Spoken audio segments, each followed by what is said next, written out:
terms of businesses that may have falling under, how difficult or what would be the steps for them to kind of come back to it? Like, we have some businesses, they make some bad business decisions. They go into some kind of debt their first year or two in, and they want to get back on track. How difficult is it for them to get back on track? Okay, I'm a approach this from an uncommon perspective. You're allowed to open up 365 businesses per year. You can open up a business every single day. So if one doesn't work, I mean, just like look at our leadership, right? How many times has our leadership filed bankruptcy? So, You gotta yeah. Like, just start over. Yeah. If it's that bad, like business right now, you don't have to like say, hey, let me thug it out. Let me get through the trenches. Let me just wear the shame on my name. Okay, well, you messed up one, right? Now when you start the next one, you're not gonna do that again. Mm-hmm. Right? So just start another one. And yes, there is gonna be some comeback, but just fix it, fix what you can, and move on. But don't let your new ideas get stale because you're steady trying to clean up old messes. Because by the time you finish cleaning up that old stuff, like especially if you couldn't afford to dig yourself out of the hole then, right? By the time you get done cleaning up that old stuff, you could have already started something new over here and been just dealing with this over here on the side. Now, how does that work with the state in terms of registering yourself with an LLC and as a business, if it's still linked to your social security number or your name? They'll let you open up another one. You get to open up as many as you want to. Yeah. Yeah, Roosevelt, you can open up another OnlyFans if you want to. So, that's what he's asking for. He's trying to close down his own OnlyFans. Yeah, you ain't got to close down your OnlyFans. Listen, I'm going to go from OnlyFans to every fan. Yeah, you ain't got to close it down. Yeah. I mean, it's like you take the best lessons from what wealthy people are doing. Wealthy people are leveraging debt and they're starting businesses, right? And they're buying real estate.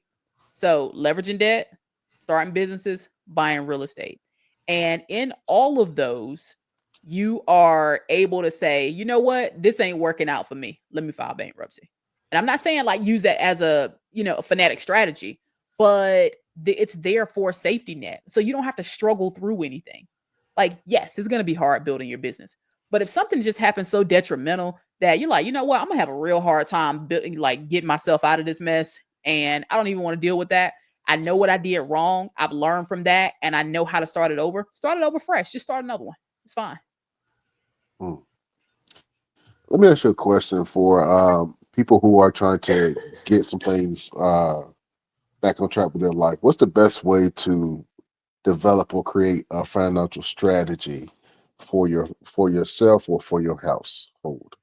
Write everything down. My partner and I, we have finance meetings every 2 weeks. And those finance meetings, as a matter of fact, we had one this morning. It's where we're going over household bills. We're talking about the money that we're spending. We're writing down everything because what's trackable is scalable. So until you know exactly how much money you're making and how much money you're spending, you're not going to be able to feel like you're making more money because we're conditioned to, if we make more money, instead of ordering the burger off the menu, we order in the steak. So we don't really feel that we're making more money because the same amount of money is in the house. So I'm making $20 more a week. And that $20 more a week, if I just ate it up at a restaurant, that it didn't come in the house. So if you're tracking everything, every single dollar that's spent, every type of variance that you can think about, any type of variable bill, like the light bill might be different from month to month, the water bill might be different from month to month. Track all of that, write it down. The average person is missing 22% of their income because they're not tracking it. 22%. That's a lot of money. So just think about how much money you waste from day to day. Like, oh, I'm running the store real quick. I'm gonna buy a pack of gum. Well, plan for that or write it down. But we're missing money because we're not tracking it. We just don't know where it is. So just start. I encourage the person who is trying to get their finances together to, the first thing is write down all your money, right? Write down what you got coming in, write down what you got going out, write down all your expenses, and write down a plan. If you're going to strategize for cutting down your debt, there are two methods that you can use. There's one called Snowball, there's one called Avalanche. The Snowball method is where you list all your debts down. You start with a small one and you work your way up. So if the small one is $300, you pay off that $300. Well, the next one, if the next one is $600, it's going to take you 2 months to pay off that one. So now you got those two knocked out. The avalanche strategy is where you're listing everything from highest interest to lowest interest, and you're tackling the highest interest first. So the snowball method is going to get it done the fastest.